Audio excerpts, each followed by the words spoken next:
नमस्कार साथियों, मैं मनीष भारती संस्कृति आईएएस प्लेटफॉर्म पर आपका स्वागत करता हूं। साथियों, आज हम भारत के विदेश नीति की चर्चा करने वाले हैं। यह समझने वाले हैं कि भारत के आसपास के देशों में क्या चल रहा है। मतलब आप समझ गए होंगे कि दक्षिण एशिया को लेकर के चर्चा करने वाले हैं। ये मैप ध्यान में रखिए, क्योंकि इस मैप की ज़रूरत हमें बार बार आज पड़ सकती है। और यह भी देखेंगे कि आखिर भारत के जो पड़ोसी देश हैं वह भारत से क्यों दूर जाते जा रहे हैं।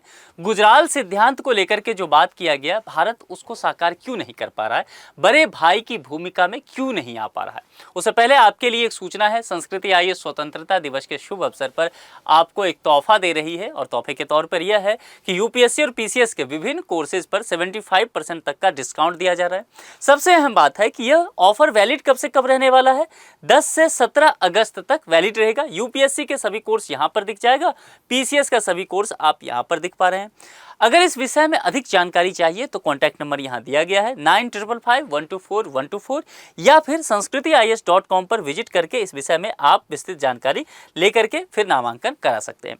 चलिए अब यहाँ पर मुद्दे की तरफ लौटते हैं। और आजकल जो हमेशा हर जगह देखेंगे चर्चा बना हुआ है, वह इसी बात को लेकर के बना हुआ है कि भारत के इर्द गिर्द चल क्या रहा है।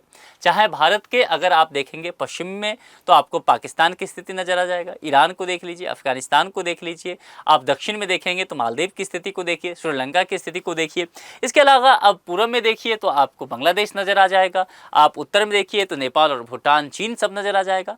कुल मिलाकर के स्थिति जो है वह भारत के अनुकूल नहीं बल्कि भारत के प्रतिकूल होता हुआ नजर आ रहा है। और खास करके देखेंगे अगर आप तो बांग्लादेश की जो आजकल स्थिति है तो भारत के लिए वह बेहद चिंताजनक स्थिति है, क्योंकि पाकिस्तान के जो रवैया है उसके वजह से सार्क संगठन तो पूरी तरह से खत्म ही हो गया था।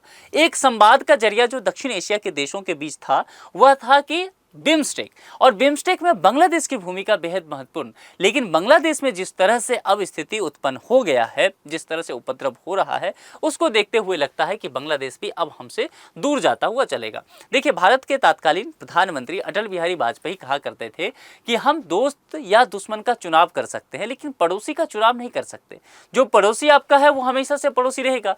इसलिए पड़ोसी के द्वारा जो है खड़ी की गई अगर कोई चुनौती होगा तो वह बड़ी चुनौती हो सकता है। अभी आजकल आप बांग्लादेश की स्थिति में देख ही रहे कि किस तरह से वहां पर जो है एक तरह से जो मामला आरक्षण को लेकर के था आंदोलन, वह अब निर्जातीय संघर्ष में तब्दील हो गया है। हिंदू आबादी, वहां के जो हिंदुओं के साथ बाकी जो अल्पसंख्यक आबादी है कि किस तरह से उन्हें प्रताड़ित किया जा रहा है, और उसका असर जो है अब भारत पर बहुत ज्यादा पड़ता हुआ दिख रहा है।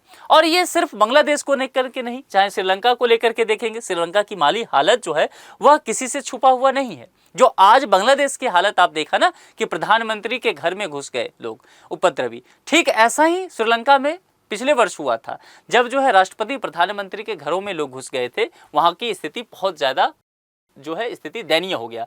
मालदीव को लेकर के देखेंगे, मालदीव में मोहम्मद मोइजू की चर्चा हम करेंगे, किस तरह से वो चीन समर्थित सरकार वहां पर चलाने की कोशिश कर रहे हैं। नेपाल में राजनीतिक अस्थिरता मचा हुआ है। म्यांमार में जो आंग सान सूकी की लोकतंत्र की सरकार थी उन्हें जेल में बंद करके सैन्य तख्तापलट हुआ और सेना के द्वारा वहां सरकार चलाया जा रहा है जो कि चीन समर्थित है। तो ये सारी चीजें जो है भारत के लिए निश्चित तौर पर समस्या बनता हुआ जा रहा है। ये जितने भी अस्थिर देश हैं भारत के लिए परेशानी का कारण होंगे। पाकिस्तान की स्थिति को देखते हैं तो देखिए, पाकिस्तान में इसी साल फरवरी में आम चुनाव हुआ था और उस आम चुनाव में किसी भी एक दल को पूर्ण बहुमत नहीं आया है। नवाज शरीफ की जो पार्टी है वह निश्चित तौर पर एक पार्टी के रूप में वह सरकार चला रही है, उनके साथ उनके बाकी घटक दल भी जुड़े हुए हैं।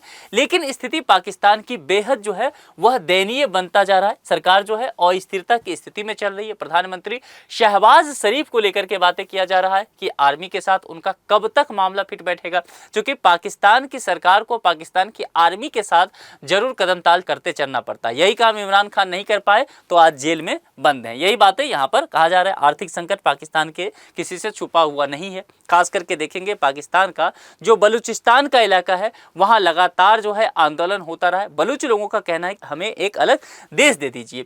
तो ये चीजें जो है, चाहे वह महंगाई वगैरह की स्थिति हो, पाकिस्तान की कमर तोड़ करता हुआ नजर आ रहा है। चीन की स्थिति को देखते हैं। चीन जो है भारत के साथ निश्चित तौर पर लगातार एक रवैये पर रहा है कि वह संघर्ष करना चाह रहा है भारत के साथ।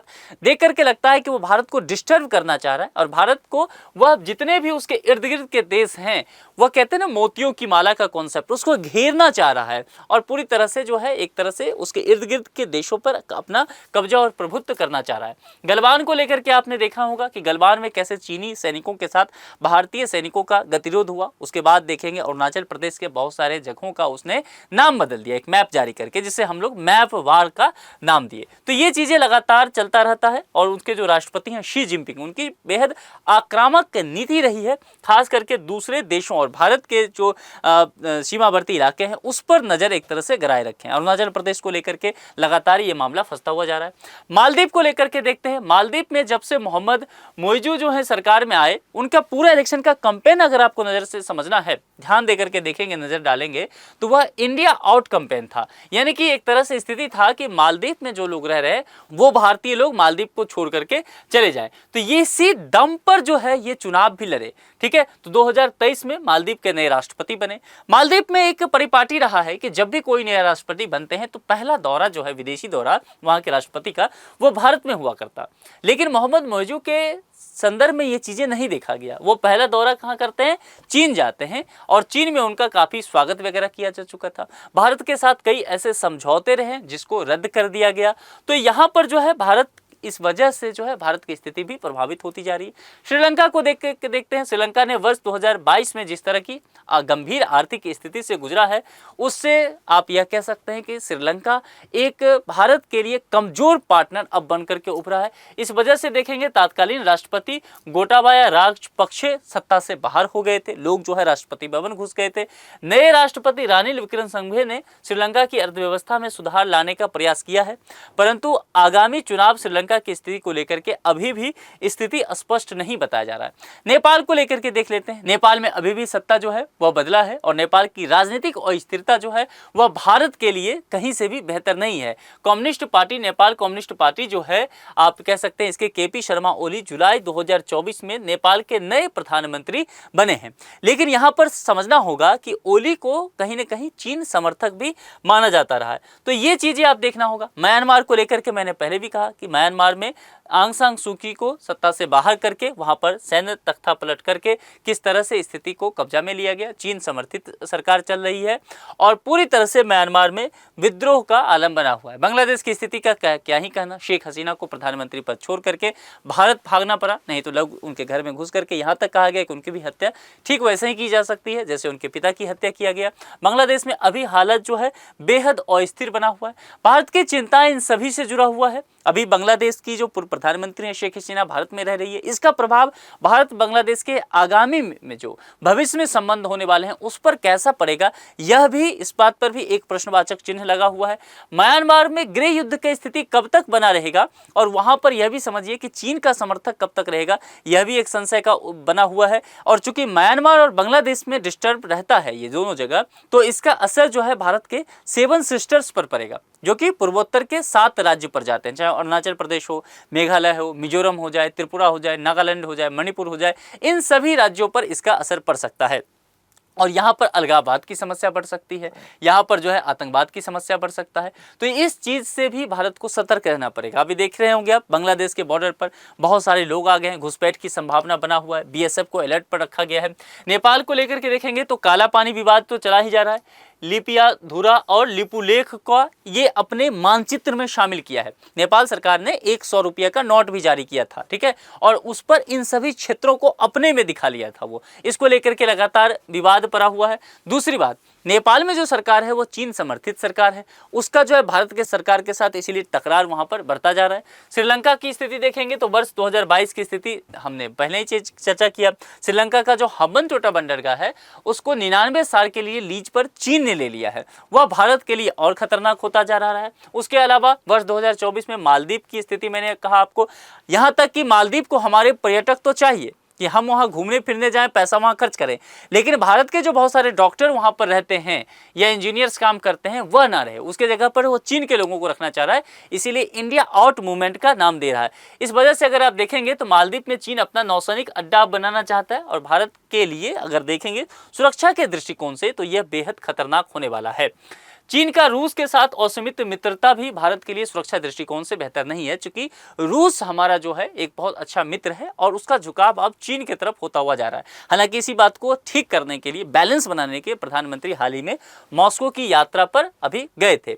चीन अपने इंफ्रास्ट्रक्चर प्रोजेक्ट के माध्यम से दक्षिण एशिया में भी अपना प्रभाव जो है वह लगातार बढ़ाता हुआ नजर आ रहा है। पाकिस्तान की बात करेंगे तो पाकिस्तान के जो आतंकी समूह हैं, पहले वो कश्मीर में अटैक किया करते थे, लेकिन आजकल देखेंगे चुनाव के बाद 18वीं लोकसभा का चुनाव जैसे खत्म होता है, जम्मू में अचानक से अटैक ज्यादा बढ़ गया है। तो भारत सरकार को नए सिरे से अब रणनीति बनाने की आवश्यकता है, चूंकि यहां पर देखेंगे कि भारत के आसपास के जितने भी देश हैं वह डिस्टर्ब है। अफगानिस्तान की चर्चा इसलिए मैंने नहीं किया कि 2020 से ही देखेंगे तालिबान वहां सत्ता पर है और वहां पर चुने हुए सरकार जो था पहले अशरफ गनी, वो सत्ता छोड़ करके भाग चुके हैं। तो इस वजह से समस्या बना हुआ है। ईरान को देखिए अभी उलझा हुआ है इजराइल के साथ। तो इन सब परिस्थिति में भारत की विदेश नीति पर अब प्रश्न उठने लगा है गुजराल सिद्धांत को लेकर के कि क्या गुजराल सिद्धांत को भारत सरकार फॉलो नहीं कर रही है, क्या विदेश नीति में कोई चूक हो रहा है, ताकि जितने भी हमारे पड़ोसी हैं वह हमसे नाराज चल रहे हैं, वहाँ स्थिर जो हालात नहीं है, फिर भारत उससे कैसे निपटेगा। आपके जो भी कमेंट हो सकते हैं, जो भी विचार हो सकते हैं, कमेंट बॉक्स में लिख करके मुझे जरूर बताइए। आज के इस लेक्चर में इतना ही रखते हैं, कल फिर मुलाकात होगी। अपना बेहद ख्याल रखिए। बहुत बहुत शुक्रिया।